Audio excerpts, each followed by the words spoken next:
सत्यनारायण भगवान की व्रत कथा का तीसरा अध्याय। सूत जी बोले, हे श्रेष्ठ मुनियों, अब आगे की कथा कहता हूं।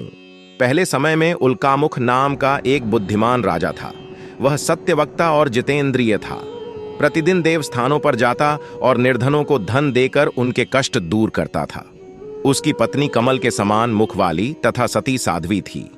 भद्रशीला नदी के तट पर उन दोनों ने श्री सत्यनारायण भगवान का व्रत किया। उसी समय साधु नाम का एक वैश्य आया। उसके पास व्यापार करने के लिए बहुत सा धन भी था।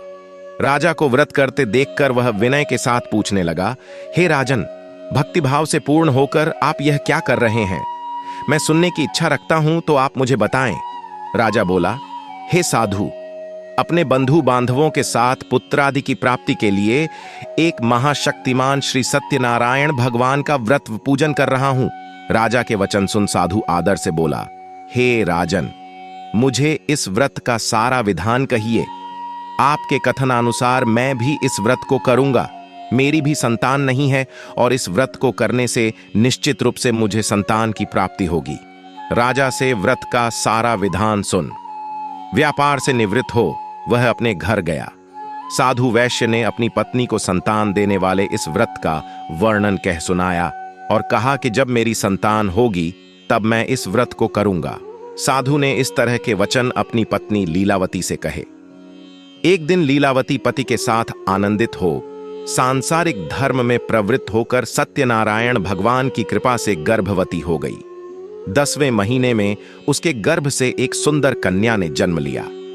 दिनों दिन वह ऐसे बढ़ने लगी जैसे कि शुक्ल पक्ष का चंद्रमा बढ़ता है। माता पिता ने अपनी कन्या का नाम कलावती रखा। एक दिन लीलावती ने मीठे शब्दों में अपने पति को याद दिलाया कि आपने सत्यनारायण भगवान के जिस व्रत को करने का संकल्प किया था उसे करने का समय आ गया है। आप इस व्रत को करिए। साधु बोला कि हे प्रिय, इस व्रत को मैं उसके विवाह पर करूंगा।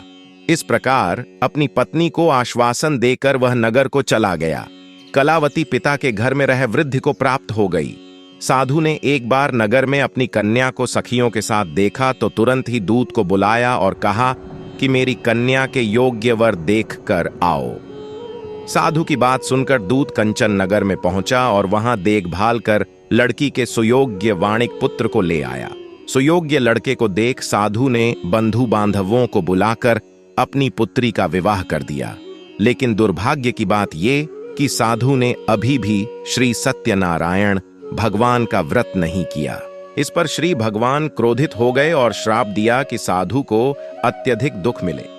अपने कार्य में कुशल साधु बनिया जमाई को लेकर समुद्र के पास स्थित होकर रत्नासारपुर नगर में गया। वहां जाकर दामाद ससुर दोनों मिलकर चंद्रकेतु राजा के नगर में व्यापार करने लगे। एक दिन भगवान सत्यनारायण की माया से एक चोर राजा का धन चुराकर भाग रहा था। उसने राजा के सिपाहियों को अपना पीछा करते देख चुराया हुआ धन वहां रख दिया जहां साधु अपने जमाई के साथ ठहरा हुआ था। राजा के सिपाहियों ने साधु वैश्य के पास राजा का धन पड़ा देखा तो वह ससुर जमाई दोनों को बांधकर प्रसन्नता से राजा के पास ले गए और कहा कि उन दोनों चोरों हम पकड़ लाए हैं। आप आगे की कार्यवाही की आज्ञा दें। राजा की आज्ञा से उन दोनों को कठिन कारावास में डाल दिया गया और उनका सारा धन भी उनसे छीन लिया गया। श्री सत्यनारायण भगवान से श्राप से साधु की पत्नी भी बहुत दुखी हुई। घर में जो धन रखा था उसे चोर चुरा ले गए। शारीरिक तथा मानसिक पीड़ा व भूख प्यास से अति दुखी हो अन्न की चिंता में कलावती के ब्राह्मण के घर गई। वहां उसने श्री सत्यनारायण भगवान का व्रत होते देखा। फिर कथा भी सुनी। वह प्रसाद ग्रहण कर वह रात को घर वापस आई।